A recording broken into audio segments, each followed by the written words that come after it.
Hello and welcome to another episode of the SEO Unplugged podcast. I'm your host, Itamar Blauer. Today I'm joined with Garrett Sussman, who's the Director of Marketing at iPullRank. Garrett, how are you? Itamar, I am so good, man. It has never been more exciting in our industry, and I can't wait to geek out with you over this stuff. Huge. Just what I want to hear. Just what I want to hear. And today, something very interesting for all of those who like thinking and using your brain. We're talking about psychology of search. Now, this topic is, there's so many different aspects that we can sort of get into today. And I think maybe the first thing is to understand from your perspective, like what does psychology of search actually mean in practice in terms of how people think about using search? There's so many elements. So often we talk about the idea of search intent and the goals of platforms like Google and now like ChatGPT to kind of predict what type of information we're trying to find. But the way that people actually search, the way that we phrase our queries, the way that we decide what to click on has a huge psychological component as well. And so, as an SEO, it's really fun and interesting for me to put on the psychology hat, not only to try to get into the mind of the audience, but trying to figure out as things are changing, how you can make sure that your content and your brand is being visibly surfaced for the way that people's search behaviors are now like evolving and changing with the way that the Google and these conversational search platforms are changing. Right. And I guess then, in that sense, what have you seen as been like the biggest change that you've been able to see, or any types of conclusions that you've had some so far in terms of how or what that change looks like? Oh yeah. I mean, well, you think about you if you go old school, right? Like there's this whole concept of keyword ease, how, the search engines kind of trained us back in the day where we weren't getting good results unless we put really basic like two-word keywords that were like as dumbed down as possible.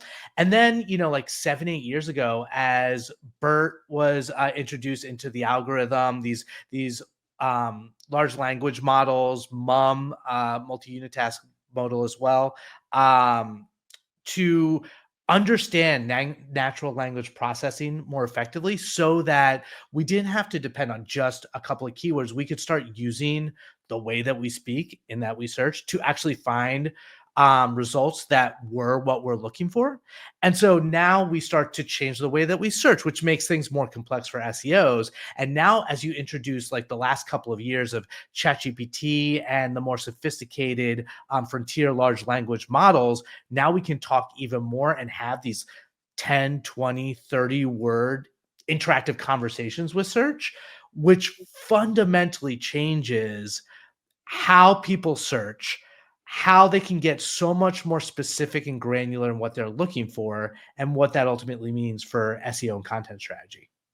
Sure. So by that reasoning, do you think then, if I understand this correctly, that actually the more traditional ways of searching, users always wanted to be very specific, but they couldn't because the results potentially just weren't there? There wasn't enough there for, or at least from an understanding that traditional search engines would have had in terms of their algorithms, whereas now there is a lot more context. Things are more colloquial, but also the ability, and this is specifically when AI is entered into the fray in terms of how it understands language and is able to take a bunch of different sources very quickly from data sets to almost refine an answer that is specific to what would be a longer, more sophisticated type of search. So are we saying that now these things are possible and humans and people wanted to search like this from the beginning, but it's just the results just weren't there. The technology wasn't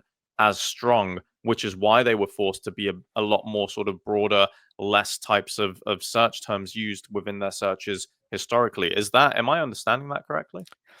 Two things. So one is we're not there yet. I feel like we're still in this kind of early stage of the capabilities of this technology. Like it's not perfect, and you see that constantly like in on social media in our industry where people are pointing out, the way that AI overviews hallucinate and they give us false information.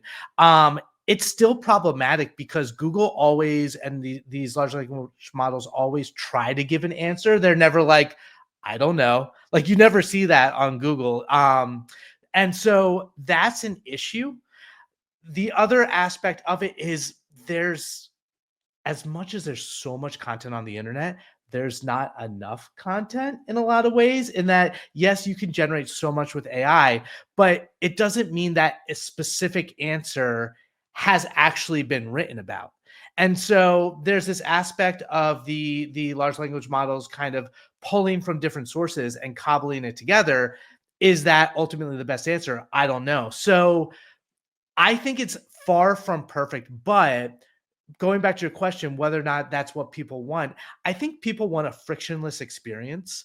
And there are different types of searches, like not to mention the whole multimodal aspect of things. Like typing is a way to search, talking is a way to search, being able to point your camera at things is a way to search. So there are more sophisticated ways to search, like as we always joke about voice search, but like I found myself having more conversations with ChatGPT, and that's going to be like a next level of search. So ultimately, I think it comes down to removing friction, making search feel as natural as possible while still providing the best answers. And so we're making steps towards that. However, I wouldn't claim that we are in a, future ideal state already. Sure. Yeah, the point about voice search is quite interesting because I think that initially the hype around voice search was more about I'm going to be able to describe something to Google, for example, or a search engine, and it's going to be able to come back with exactly what I want. But I think at the time, or maybe it was just me, I would have assumed that it would be one type of result. Whereas now the sort of voice inputs that you have with ChatGPT, it's still going to show you a bunch of different answers, which obviously at the time wasn't very efficient in terms of the likes of Siri, for example, for Apple users. And I guess now we're at a point where okay, voice seems to be a valid way to conduct searches, but what does that say in terms of the psychology of people when it comes to searching, as you say, with less friction? What does that kind of look like from what you've been able to sort of see? Well, there are pros and cons because the another side of this whole story is like people aren't always the best at communicating. Like how many times you have miscommunications with friends, family, businesses where you try to explain something and other person doesn't get it. Well, machines aren't mind readers either. And so there's this whole other level of as these searches get longer, how much context is needed by the machine and the way that you search to get the answer that you want. If it like we're seeing, and this is a data privacy issue as well, but like as Google can understand more about us and who we are, it can infer what we're asking about. And so, to your point about voice search, there are some searches where it's completely appropriate to get a audio answer in response, like a simple fact. But if you wanted to, have a video answer, if you wanted a list to be able to like process it, that's not the best solution. Like shopping might be a visual experience. So we're getting to a place where the tech can ultimately support the different ways that we search. But I think as people, we're gonna kind of start to evolve of like identifying what's the best way. And you hear this where people like go to TikTok. Younger generations will go to TikTok to search. Well, TikTok is going to be better for some types of visual searches, but it's not going to be great for everything. So, and people are realizing that. Reddit, people want social responses. It's just it makes everything so much more sophisticated and complex for marketers and SEOs, but I think that makes our job a lot more fun and interesting. It does, and I think if we loop this back to the LLM example and scenarios here where you say something and it's never really going to tell you that it isn't able to provide an answer really, unless you're sort of doing something super illegal, in which case I understand, and that's because of how they're trained, right? But for other types of searches, which I would hope, people are searching within the bounds of the laws of the land that they live in, then how do things like confirmation bias sort of play a part in terms of what people are actually seeing when they're searching, and how does that shape their sort of future searches or the way they think about search? Oh my god, dude, it is so fascinating to me, and I've been actually doing some research when I did my SEO week presentation on how AI is rewiring search behavior. I looked into that exact question. So the different models, whether we're talking about ChatGPT or Anthropic's Claude or Gemini from Google or Copilot, the engineers who are building these are trying to get these large language models to align to your point of like they can't tell you super legal stuff of like how to build a weapon or how to like create a drug or really awful things, but there's also a lot of nuance and gray area where they're trying to kind of instill values into the large language model. For instance, Anthropic has a whole constitutional AI where they have, this is how we want you to respond as an AI, and it uses that to inform the output. You've seen controversies where like Google is very kind of impersonal in the way that it provides its responses. There's not personality behind the tone, whereas ChatGPT is like super personal, and then Grok is like, like some sort of, frat guy who, is ready to throw a rager. My point is, all of these different models have different types of outputs that are biased by the people who create them. The other side of the equation is the way that we phrase our searches are going to give us different types of answers. Classic example is, if I want to know if coffee is healthy for me, I ask ChatGPT, why is coffee healthy for me? It's going to give me a list of reasons that coffee is healthy. But if I ask why is coffee unhealthy for me, it's also going to give me a list of reasons that coffee is unhealthy. And I can come to very different conclusions based on the way that I phrase that search. Another funny example is, if I ask why are cats a better pet than dogs? And cats are better than dogs. Same with dogs versus cats. So the way that we phrase our queries will inform the output. And so when I did research, I looked at 4 different types of queries using software called Profound, where I put prompts across AI overviews, ChatGPT, Perplexity, and Copilot. And I asked 4 different types of queries: false premises, like straight up, is the Earth flat? Leading bias, types of queries, like assuming that social media is the best way to learn about SEO, like that's not correct. But if I phrase it like that, subtly leading bias queries, and then just bound statements, and want to see, would these conversational search platforms refute the wrong premise, or would they agree with me and confirm it? Would they give us a balanced answer? And you'd be shocked that only like 7% of the answers from the conversational search platforms for straight up false premise statements were refuted.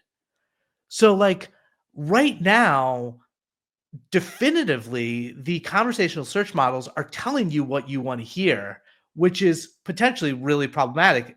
Add into that the fact that you have hallucinations, and it makes for a real ethical dilemma that I think a lot of SEOs are raising. And yet this is still like an ecosystem that we need to work in because people are using these tools. Right. So yeah, and I'm sure a lot of people listening would have probably, either if they haven't tried this, wouldn't have maybe known, but also it's like a good opportunity to go out and make these types of searches and actually see for yourself in terms of, but also it kind of, this point I think is really key because it makes you be more critical when you're getting the response. As opposed to, for example, say for example traditional searches on Google, you've got the list of the 10 blue links, but it gives you a choice and it makes you able to evaluate the options that you see. Whereas I feel like when you're getting these answers, especially from the AI overviews, from ChatGPT or the LLMs for more informational types of queries, where you're meant to get a answer, not multiple answers, but a single answer, this sort of stuff, I think for most people would have they would have taken it as, at face value and been like, okay, cool, that's just how it is. But I think what you're saying here is actually, no, we need to be very critical in terms of the answers that we're getting. And I think that's something that's interesting is when you come across these things, if you then send follow-up types of prompts being like, are you sure this is actually correct or this and that? Sometimes, and I've seen this before, where it's actually very common for the machines to be like, oh, yeah, no, you're absolutely right. I didn't mention this. and then they'll tell you something else. And then it's just like, why wouldn't you have done that from the beginning? So like that, I think the concept of being quite critical and not taking things at face value is going to be even more important, especially with certain topics that sort of plague the internet, whether it's through misinformation or just generally, very tribal types of takes around different topics. So, what do you take in terms of how that technology is at the moment, where it should go, and also how should people be actually using it responsibly in that sense? Oh man, dude. Okay, so history is cyclical, right? This takes me back. I'm going to show my age, but like I was in high school in the 90s, and I remember, the internet was starting to mature a little bit, and you'd be writing a research paper. And I remember my teachers being like, "You're not allowed to use the internet to source your research paper. You could only use books." I was like, "What about Wikipedia?" And they're like, "Nope, you can't use that." And so there was this massive skepticism at the time. And I think that over time, we, whether it's in our education system or our day to day, like too many people lose the critical thinking element when it comes to the information they get. And they're too trustworthy of sources that they assume are authoritative. And so I think that there's an education factor. Like it's interesting there's this debate about whether we're going to move to a conversational search kind of platform across the board. And the fact that Google, which dominates the search engine market with 90% of market share, puts AI overviews as not an opt-out, like it is default on I think somewhat recently I saw like 13% of searches. I'm sure that changes because everything's so dynamic. Um, it's something that people are more and more forced to interact with, and there isn't an education element there. So, I think it is I don't think it's like an existential crisis. I do hope and I am cautiously optimistic that things will get better and that over time as we move to more of these conversational models, the technology that allows grounding, that makes sure that it does its own sort of sense of fact checking becomes more efficient. But to your point, I think it goes back to the requirement to have authoritative sources that you trust. And so, I mean, obviously, the implications of that as brand is becoming the authoritative source. But when you were saying, like, even the traditional results and you got options to select from, there's still this bias, this psychology of what people choose to click on. Like, if I go for a trending news topic, I'm much more likely to click on a link from a journalist or a publication where I'm like, that's where I want to get my news from. So, if whether you read the New York Times or Fox News or BBC or the Guardian, like whatever you ultimately choose to like trust is what you're going to click on, regardless of the format of the results. So there's always going to be that psychological element, but it'll be interesting to see how people, decide whether or not Google is ultimately trustworthy or they consider these other sources for their search journey. Sure. And I think it's a good point about the AI overviews because that seems to be becoming a lot more prominent and a lot more consistent in terms of when it shows up. And then when you consider that the sources that are applied through there and from stuff that I've seen, a lot of times it is sources from already ranking results on the first page of Google anyway, when you scroll further down. So it's then more of a question of like, okay, if these AI overviews are meant to get people to get to an answer quicker and to at least think to themselves that when they're using platforms like Google, their answer is gonna be provided very quickly through using multiple types of sources. But again, even with the LLMs, it's always a question of where that data is being sourced from. Because if you're able to, and there's all sorts of cases where we've looked into how these platforms show results at the moment, a lot of hallucinations, whether that's from AI overviews or LLMs in terms of your perplexities or ChatGPT, what have you, then there seems to still be sort of looming problems and issues that will need to get fixed because it's also a question of how long can this continue? Even from the AI overview side of things, these at least when, SGE became introduced, and then it got turned out that actually it's a lot of money for Google to be spending. So if they're sort of spending a lot more, especially generating more prominent types of results, but if we find through studies that actually, mass amounts of answers from AI overviews are actually incorrect, that's a lot of money that Google's wasted. That's a lot of information that is pretty dangerous, especially if the psychology around how people think about search, that now they're less critical in terms of their evaluations of sources and answers through that. That's going to prove quite problematic, I would say. There may be even more lawsuits heading Google's way if that continues. So, I guess to sort of try and wrap things up into a more kind of grounded understanding of where we're at and where we think we're going, what would you want to specifically see in terms of where things are heading now, and also how consumers or how users of search engines and search in general should be thinking and the approach that they should take moving forward? Oh man, big question, because I think here's the issue, right? Is that Google, as I mentioned, Google has 90% market share, right?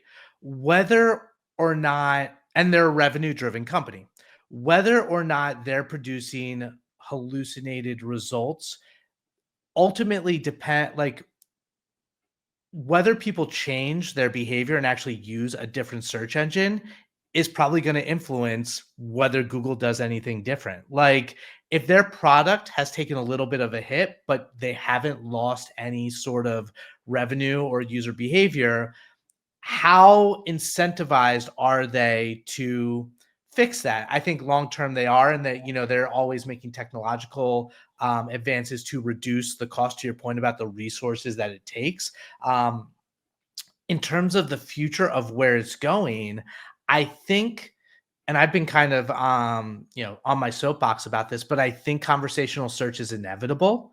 I think it will ultimately be a better experience. I think we are in a transitional like era phase right now where there's a lot of things that are not as good as we would want them to be, but they've been teasing AI mode, which is last summer, and even 2 summers ago, as you mentioned, when they launched SGE, and there's this like kind of red alert state because of ChatGPT coming out, and Samsung was threatening to not have Google as the default, and they were going to go to Microsoft as the default on their phones.